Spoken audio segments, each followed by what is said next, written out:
Hello, everyone. This is Benny. Welcome to another episode of Tokenbound Community Spotlight. Today, we have the Sound Capsule team. We're really excited to talk about this project. We've been following Sweetman and Joshua for a while now, and we're really excited to have them on board. So, we're going to start off with the FB intro video as usual. Welcome to the show. All right, Joshua, sweet man. Joshua, love to hear a little bit about yourself. Where are you calling in from? What's your background? What got you into Web3? Hey everyone, I'm Joshua. I'm a product designer based in London. I've been working in crypto and Web3 for about 5 years now. I currently am at Mint.fun, which I've just recently joined. And previously, I was at Foundation for 2 years building creator tools. I've always had a background with lots of friends experimenting with music and record labels, and quite interested at obviously introducing NFT technology to some more underground music scenes. And yeah, obviously, I'm also aware of Sweetman's work. This is the first project we're sort of collaborating on. So it's really cool to be in this space and like-minded people. Awesome. We have a lot to dig into there. There's Min.Fun Foundation, underground music scene. So we're going to get back to you. So, sweet man, thanks again for being on the show. Where are you calling in from? Where are you based? And how did you get into Web3? Calling in from Florida right now, just coming off of Art Basel, like the last big music NFT event of the year. Background for me, I'm a software engineer, so coming in much more technical, hands-on keyboard, been shipping code for about 10 years now. Got into Web3 I was working in voice AI beforehand. I was working with Amazon Alexa and Google Assistant and building around that. And I was running an agency where we were building applications for companies on Amazon Alexa and Google Assistant, and just continued to get hit with building on a centralized company where we have no ownership of the data, where we have no ownership of when things are getting updated. And it felt like we were serfs on someone else's property, and just started to look more and more. And I was building with musicians at that time as well. And that was coming right into 2018, 2019, and musicians started getting me onto on-chain and looking at Ethereum. And so then I dropped everything and joined Mint Songs as their first full-time engineer, building out that platform. We've died. Well, that platform died, got acquired by Napster. And since then, I did work with Decent. And from there, I now do mostly open source work on the peripheries, unofficially with Tokenbound, unofficially with Zora, unofficially anywhere that's open source. I now do a lot of stuff very like decentralized and small. And so I build into projects like this. Had the pleasure of meeting Truth Purity or Joshua, and we connected, and I guess we'll talk about it in a bit, but it brings me to kind of today and some of the projects I'm working on. Wow, so that's incredible. Building apps on top of Alexa as an agency. I mean, I don't know. Was that a huge thing? Like, was that a thing that a lot of people were doing? Like, what did that landscape look like? They had the whole conference circuit like you do here. Like they're just like you've got people in crypto that just jump conference to conference. It's called the voice industry, and they have like people that just go conference to conference on voice. There's a burgeoning ecosystem. Most of it's built on top of proprietary company owned stuff. But I remember the Tokenbound meetings that you guys have every week reminded me a lot of something called Voice Lunch. And Voice Lunch was just once a week. Everybody in the voice industry got together and we talked about the projects that we were building. And it was very much like builder ground up. But a common theme in that industry is it's really hard to earn money because anything you're building is on top of Amazon and Google. And if you Yeah. build something profitable, there's a high incentive for Amazon and Google to just eat your company and then build it themselves. And so there was constantly this need to get funding and very hard to find. And that feels very kind of opposite of what I find over here, where there's just lots of funds, lots of opportunity, very like tons of funds in the Web3 space. And yeah. 100%. Wow. I think that I had no clue. To be honest, I had no clue about how big that voice space was. So that's incredible insight there. And going back to you, Joshua. So you were at MinFund and Foundation working on creator tools and all of that. Like, how was the experience building or working on those different companies there? Like, what did you learn there, and what was the takeaways? Yeah, I mean, I think there was obviously a shift in market, obviously the last 2 years. So a contrasting excitement around the space, and obviously it's evolved a lot as well. So I think as people mature in the space, the tools become more technical. I think at Foundation, it's very known for having a very simple and very approachable design language. So starting with the simple applications, and then I think advancing creative tools to become more technical, more functional was sort of the things that we were looking at from a collector side, but also from a creator side, launching primary markets, or how do you collect on secondaries. And although both these platforms don't support audio NFTs, it's something that I sort of have a personal sort of like a preference for, and I enjoy collecting them myself. So this is how I sort of knew about Sweetman through all of his endeavors with music NFTs, and I thought Tokenbound's accounts was the sort of the missing piece of like how we could then use songs to not just collect, but also have these new mechanics that allow you to, as a collector, express yourself into a new format or a new container, like an iPod would on as an NFT itself. Incredible. And love to hear you guys' perspective on the existing music NFT landscape that includes sound and catalog and stems DAO and all of that. Like, yeah, what are your guys' thoughts now that you've seen it kind of play out? You've seen these platforms. Like, what do you think was missing, or or what would you kind of contextualize for that ecosystem? And this can be either. You want to go, Joshua, or should I start? You can start. Okay. For me, this year, like closing of 2023, feels like this is the first cycle that music NFTs are going through. There were some early music on chain projects, but in terms of like normal musicians putting their music on chain, this is the first cycle a lot of them are seeing where they started shipping during the hype cycle. Some of them left, some of them have stayed, and the ones that have stayed have been able to now build up over 12 months of this is how much I earn on chain. You're seeing musicians come out with their Web3 wrapped as opposed to a Spotify wrapped. We're seeing musicians more and more that are showing that it is financially sustainable for them to build their careers on chain in addition to what they're already doing in their normal professional lives. And it's more profitable here. And the ecosystem, I think, is really maturing quite nicely. We've got major protocols that are open source online and on chain, like Zora and Sound and Catalog, which was built on top of Zora and is now building their own standalone protocols. We've also got a lot of music focused communities, like you were talking about the DAOs. I am based mostly in Buenos Aires, and down there, like people in the music NFT scene don't even know it, but there's 3 or 4 collectives that have spun up in the past 6 months just in Buenos Aires.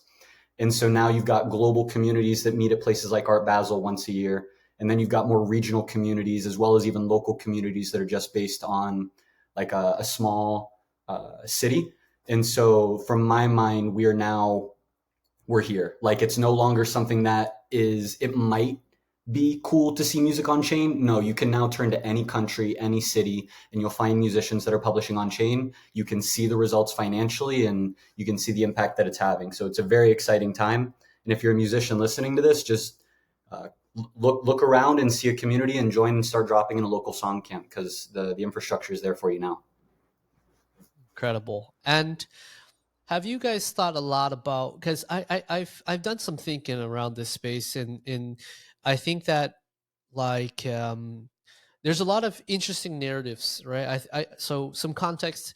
I'm an early backer of STEM DAO and was an early advisor of Sound with David there, and so it's been interesting to see this grow. And one of the thing that narrative that I've heard come along, which I think you tapped into there, Sweetman, is this narrative that streaming on Spotify, you make very very little money, right? And I think this is true. I think it is true that it's hard to make a lot of money. Like I forget the actual ratio, but it's pretty ridiculous. The question I have for the two of you is like, it seems like Spotify's caught in the middle between the artist and the record label, where the record label is the one who takes the majority cut, and then the artist, and then Spotify needs to take a little bit, and then the artist gets the smallest slice, right? And like, have you thought more about these dynamics of like all these, because I think the music space is complicated in that sense of all these players, and they do different things like distribution, publishing, and the artists themselves. Like, yeah, how do you kind of imagine it from that kind of systems structure?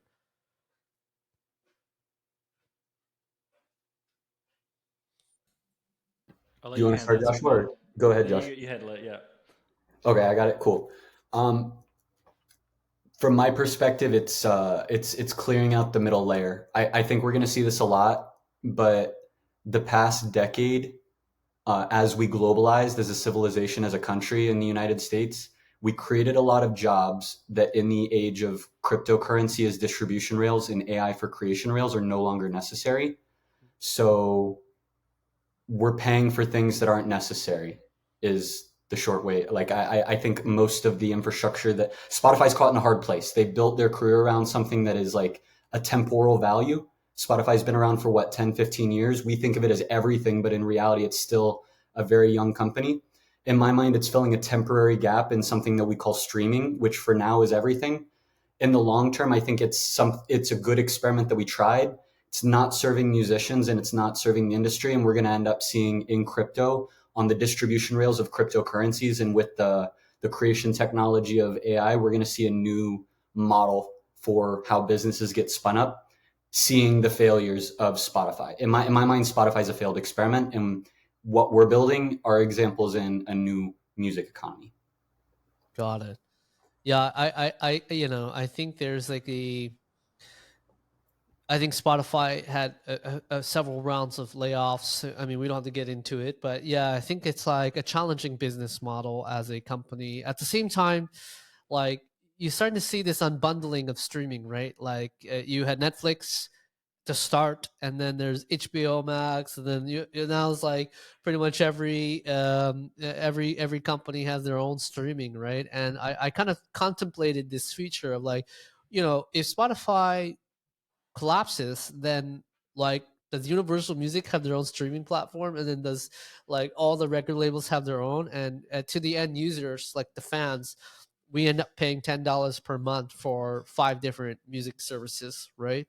So it's kind of I think that may not be the right path forward. I don't know about how you guys think about it, but perhaps that leads to the very need of the Web3 rails, right? The decentralization, the fan going directly to the artist, right? And so, Joshua, kind of shifting it to you, like, what really interested you? You said that from foundation and all that, you were really interested in like audio and audio as an NFT. Like, what sort of things in that space have you looked at, or that really intrigues you about music or art, audio or voice that are NFTs?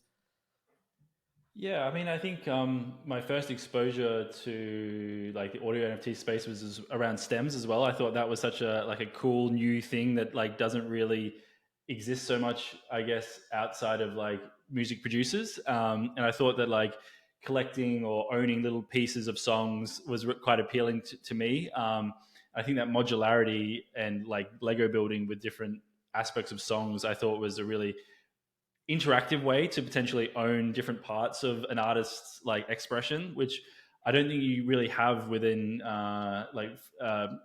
visual NFTs in a way. So that's definitely one aspect. Just on that as well, previously about streaming, there was a platform that just launched last week, I think, around Sona Stream, Yes. and they're So sort of doing something with like the collectors are the label, and they earn like some ongoing royalties from being a collector, which I think is an interesting blend between streaming and NFT collectors, which will be interesting to see how that aspect plays out. But yeah, part of audio NFTs as well. Like I think it's interesting how artists are using the medium as well. Like some are producing mixtapes or albums or even stems and like even snippets of songs, which are not a full song, just like little parts of songs, which I find quite interesting to have this range of different ways people are using NFTs. But yeah, is that answer the question? Yes, that does. Yeah, thanks for that. So I think now we can kind of get into sound capsules. I'll play a quick looping video here. I saw this last week and I was like, "Whoa, this is super cool!" And like, yeah, talk to us about what sound capsules is. Like, what's the idea behind it, or how did this idea form?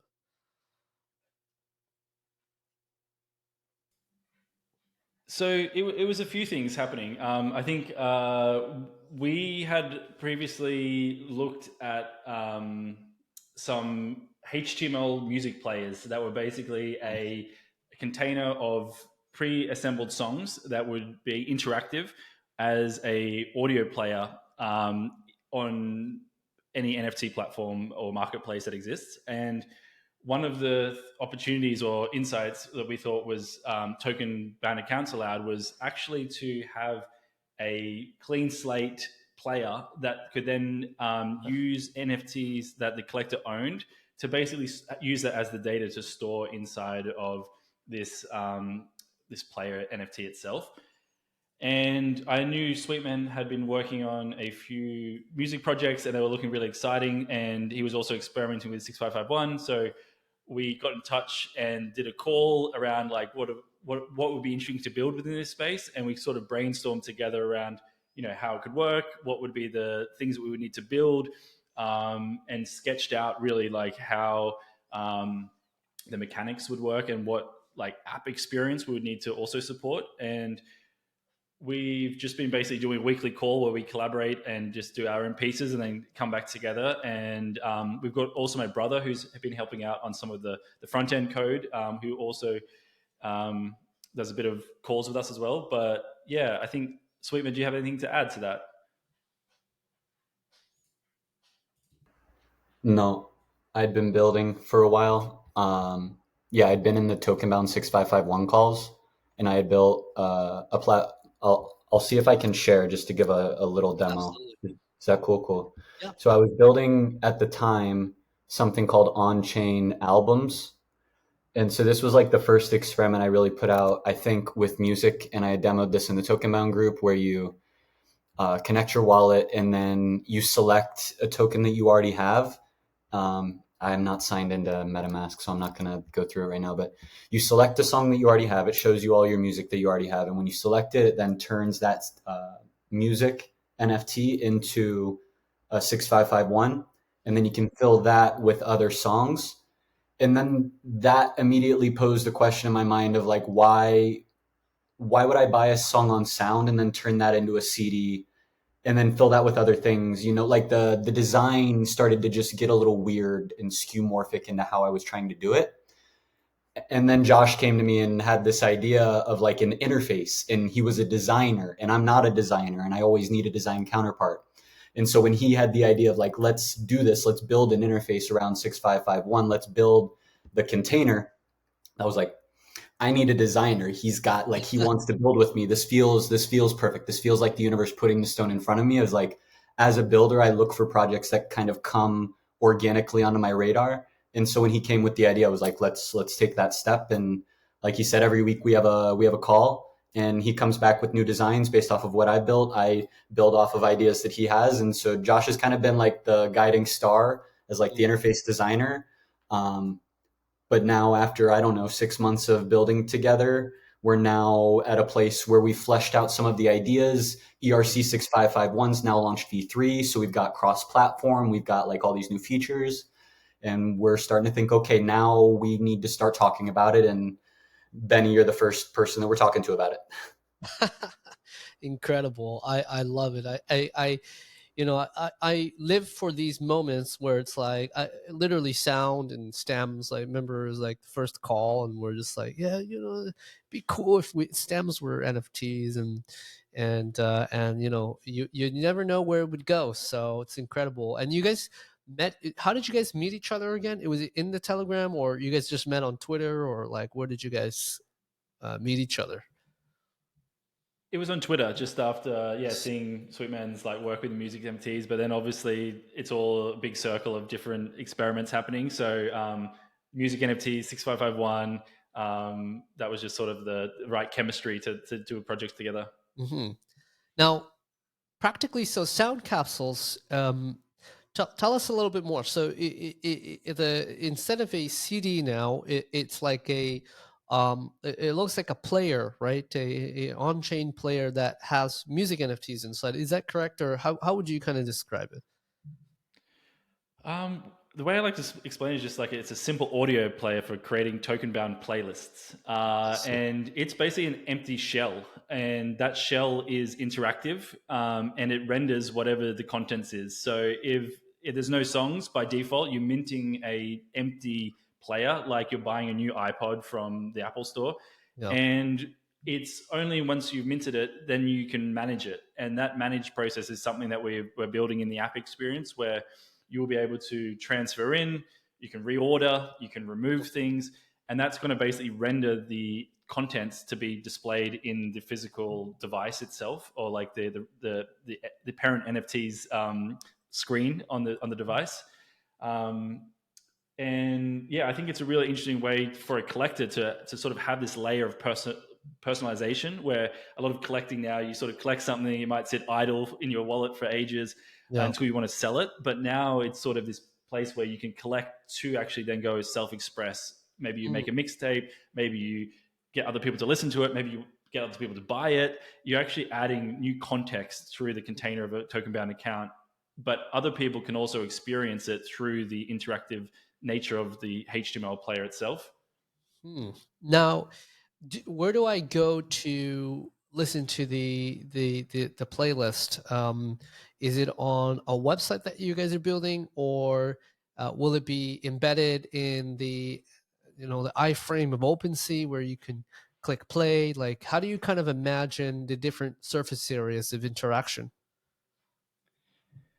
So you will be able to play it in your wallet on OpenSea or any other NFT marketplace that supports dynamic NFTs, and also on the actual Sound Capsules website as well. You'll be able to listen and manage your capsules from there. Incredible. And Joshua, I don't know if you have some visuals that if you would like to share, or I think we briefly saw it before, but yeah, if you want to pull those up, that'd be cool to kind of like show the audience. Yeah, let me get up a prototype. So yeah, we haven't really shared any of this yet, which is around the sort of app that we need to build to sort of have this functionality exist. And let me just double check this is working. Cool. Let me share this screen.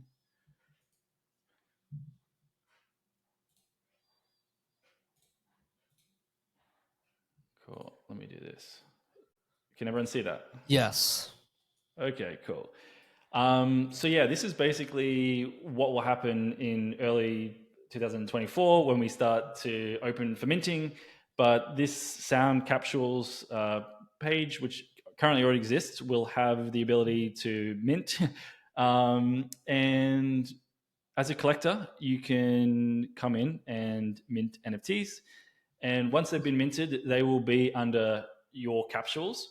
So as I explained before, these are empty, and they're going to have a variation of different device colors, different device or screen variations. Sort of it's inspired by nostalgic different hardware devices.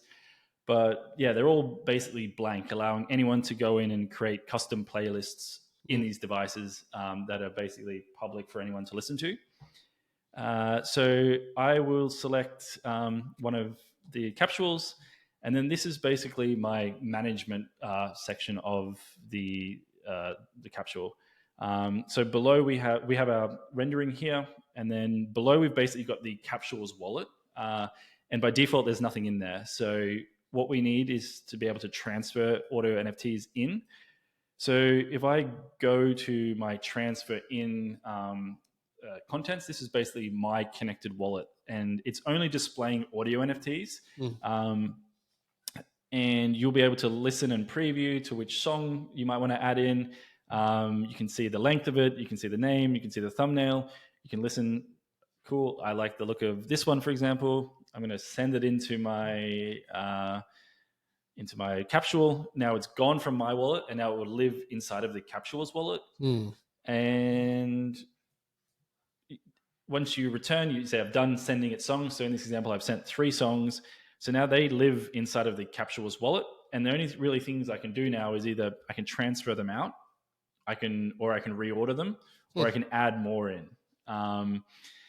So as well as, and then you see above now, so we've got 3 songs that are placed in the capsule's wallet, and now they're being rendered in the device. And then anyone can listen that has, that can see this capsule and listen to the mixtape that's been created by this this owner. And then reordering as well, we thought was important to have, because we're only allowing you to transfer 1 song at a time or remove 1 song at a time. Being able to reorder, we thought was important for that experience. So being able to drag and drop, and then you're basically going to save which position you want each song in, and then it'll save an update in the player itself. So these are all the little pieces that we sort of had to build as part of the capsule itself, not just sending and removing. It's sort of being able to manage and sort of get a preview of the items inside of a wallet, maybe before or after you've already sent them into the capsule itself. Wow. I think this is, it gets me really excited to see this idea come to life. And I'm sure it's the same for the 2 of you. Like, I think that, music NFT space right now, or at least the first phase of it, was like you buy a song and you listen to it and that was it. But I think what's super cool here is this behavior of creating, like, call it whatever you want to call it, a playlist, a mixtape, a capsule of all these songs.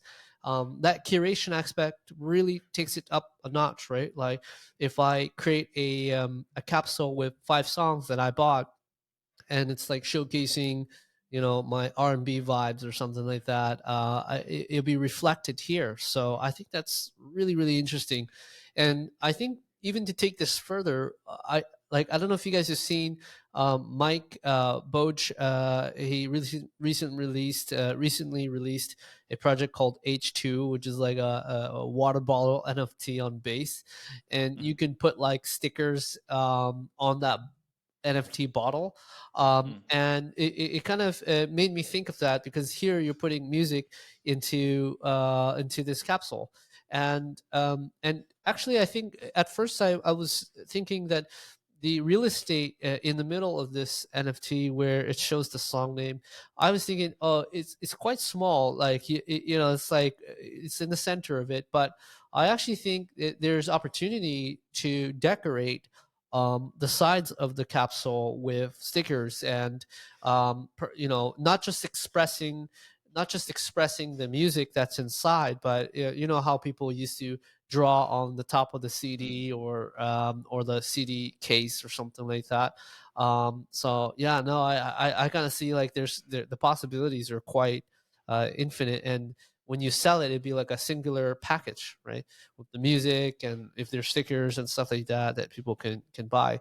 So a question for you is, like, this project is predicated on people owning music NFTs, right? To put it inside, how do you guys think about that part of the funnel? Like, will it be some sort of like collab with Sound or other music marketplaces that, upon minting an NFT, music NFT, that it puts it straight into a playlist? Or yeah, how do you guys think about that? I'll let you go swim in. Cool. I see us engaging in the next couple weeks with communities like Tokenbound to let small communities know that this is coming. And right now we're in a place where we're looking for partners that want to ideate what it looks like, so that we can do drops with Sound, with Zora, with smaller communities like Stems, with Musica W3 and Buenos Aires. And we want to do a rollout with groups of musicians.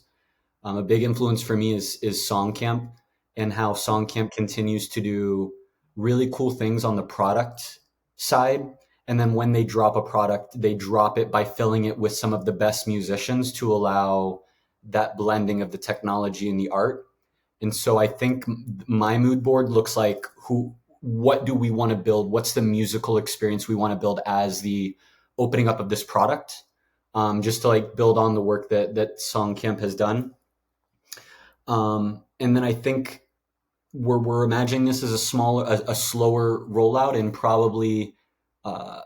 probably rolling into some more contest style things of open-ended. We create opportunities for people to fill the capsules in certain ways, like giving people goals and then allowing the capsule to be a place to put your creativity. Like you were saying about the water bottle, like building, first you build the product, the water bottle, and then from there you can then say like people will want to share that. But two, it gives the designer of the interface the opportunity to give goals or give creative challenges for people in the space to try out the new things. Like for me as a builder in Latin America, I'm constantly looking for musicians want to do stuff, but they don't want to feel like they're behind the curve.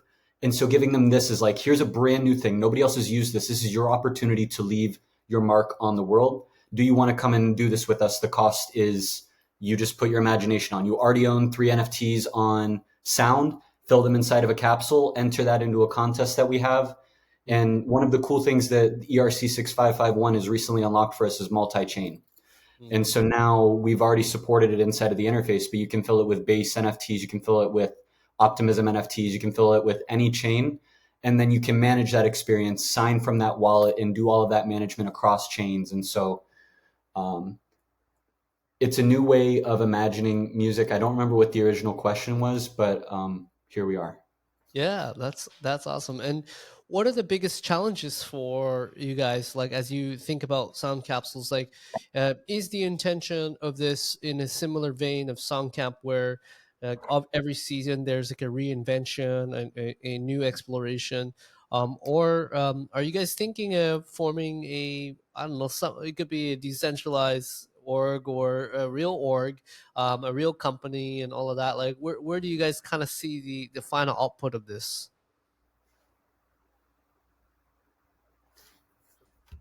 You want to go, We're not sure Joshua? I yet. got it. You got it? We're not sure yet, but like it's been a great experience. I think we've both had a great time doing it as well. And I think even the evolution of the iPod, for example, it started off as like a very simple screen, and then it obviously has, including the artwork, it's got a lot more functionality. Like it could actually get a lot more. We started simple as like a skeuomorphic way to make it feel like a basic sort of player that everyone is familiar with, and then it could actually become a lot more functional and advanced in the later iterations. But yeah, whether we do that or not is still unknown. Got it. And what are the challenges that you guys have? Are you guys, if you were to put a call out, would it be? Do you guys need more engineers, more designers, more like or maybe you're like, hey, we're all good. We just need to ship. We need more time. We're pretty close to shipping. I think we've got like we've all been away for the last like week or so, so there's been a bit of a halt. But yeah, I think we're like looking at January for sure to get this over the line, and we're looking really to try and engage with partners or people that are wanting to maybe do interesting things with it to begin with, and start to collect or start preparing things that they want to put in their capsules would be a really great next step, I think. To piggyback on that, talking about the challenges, that I think in the biggest thing that we've continued to just come back to, and that kind of took a lot of time, was thinking through the adding in the management flow. I think took a lot of design. I remember a lot of back and forths with Josh where he was just like, do we do bulk uploads? Do we do one at a time? Like, what does it look like to actually add things in, remove things from it, and to move them around inside of the capsule? And like, Benny, like sending an NFT in is not like dragging on your MacBook, highlighting all of the songs, and then just drag and dropping them in.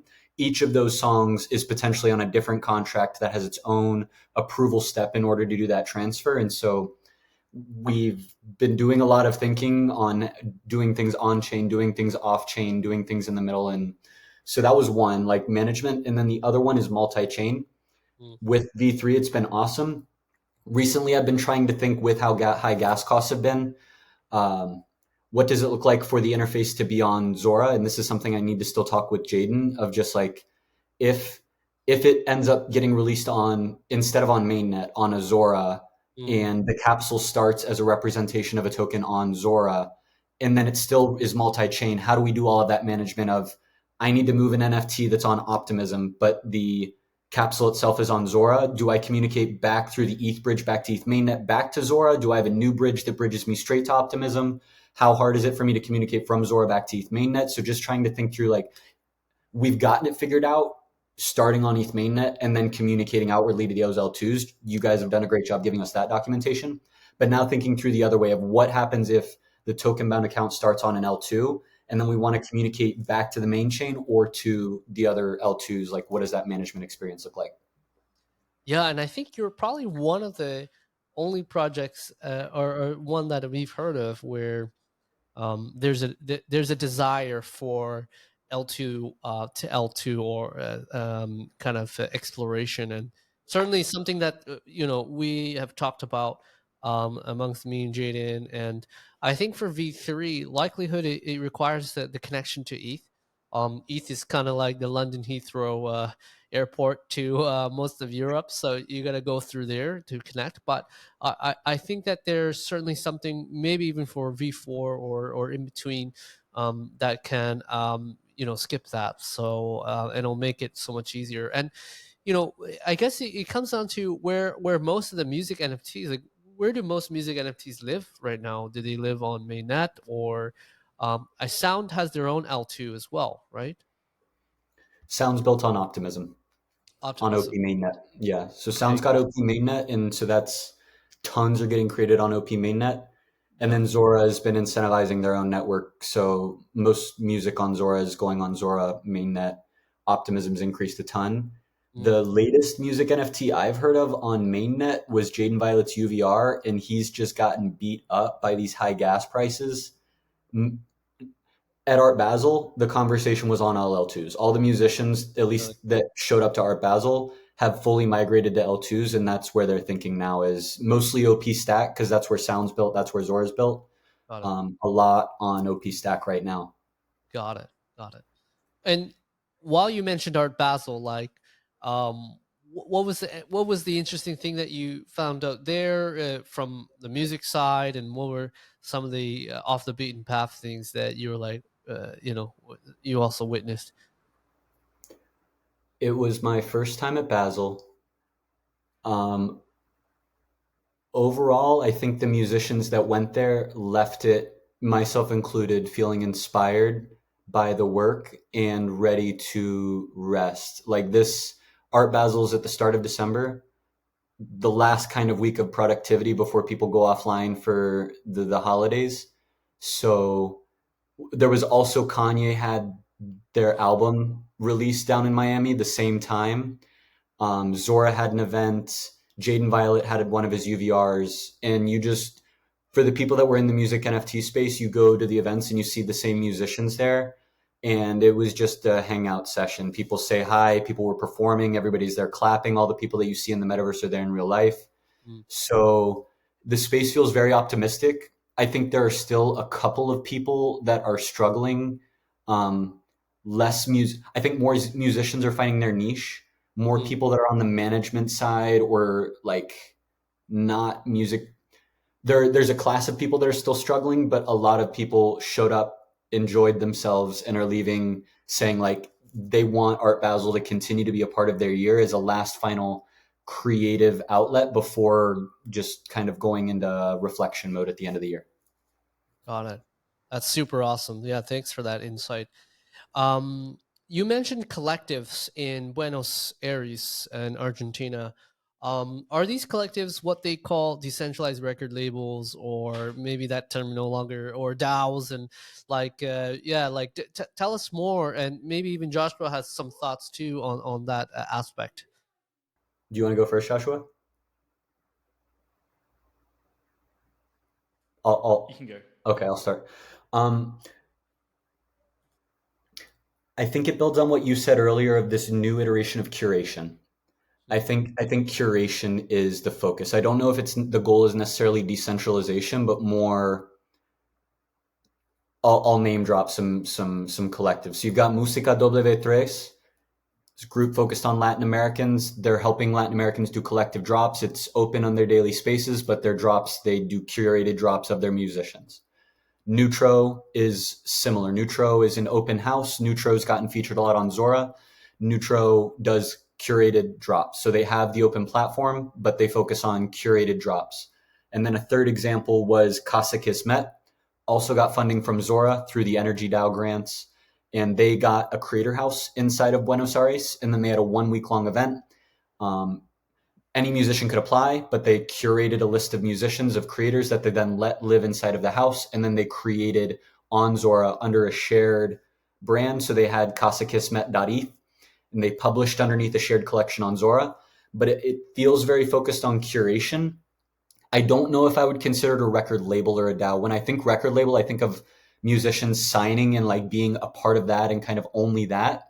I feel a lot of these, at least what's coming in Buenos Aires is a lot more of, you'll see these groups, and these groups are curated towards different subsets of the musicians in Buenos Aires. But then you also have a couple musicians that are like tapped into all of them. And so they jump between all three of them. They're dropping on Neutro, they're dropping. And so like when I think record label, there's like this monogamy almost between a record label and a musician. But what's going on right now, I see a lot more musicians that are like, some of them, yes, are just on one collective, but other musicians are jumping between all the available collectives. That's really cool to hear. I think it's the first and it goes to show I got to dig deeper into the Argentinian community. So that's super awesome. And Joshua, how does that look like on the London side of things? Yeah, I mean, I'm not too familiar with like any personal relationships between artists and record labels, but I mean, the song camp thing was always inspiring to me, like just getting together and doing something with like-minded people, and then coming out with an output that was sort of all it was and all it needed to be until the next sort of season or whatever uh, cadence that looked like. But yeah, I think there's just from artists I've spoken to at like different events and stuff, it just feels like there's such an energy around this new medium, and it feels like such a refreshing sort of opportunity. And I've tried to crypto pill a lot of my music friends that aren't into NFTs, and they are a little bit skeptical, but I think they'll soon get it after a while. Awesome. So as we reach the near the end of the episode, any last things you'd like to talk about? It could be Sound Capsule related or anything else, shout outs or anything like that you would like to mention. Not in particular, but I would really just like to give a shout out to the 6551 team, because I think it's, to me, it's like the most exciting thing I've seen in the space for a long time. And I, even the factor of just doing something with idle NFTs, and I imagine there's going to be much more flourishing things than just putting them somewhere else. But the amount of opportunities and different new realms that this composability allows with this technology, I think is just so exciting. I love everything you guys are shipping and always talking about as well. Thank you for that. We'll continue shipping, and likewise for you guys, sweet man. I'll just echo. Thank you, Benny, for the work that you do, like here in 6551, what you're building now, but also on the 721 stuff you were doing before. You've been very inspiring in the work that you've done, especially recently with you like creating videos through your PFP, the stuff you're doing with NPCs. A lot of the thoughts and work that you're putting out is very inspiring to the work that I'm doing and the products that I've been working on. So just thank you for the work that you're doing. Awesome. Well, Joshua Sweetman, thank you for coming on to this episode of the Community Spotlight. And I think a lot of people are going to be excited to hear this episode about music NFTs and where it's going. So again, thank you so much. And hopefully whenever you guys are ready to launch in the new year, the community be ready to support and back it. So thank you so much. And we'll wrap it up here. Thank you.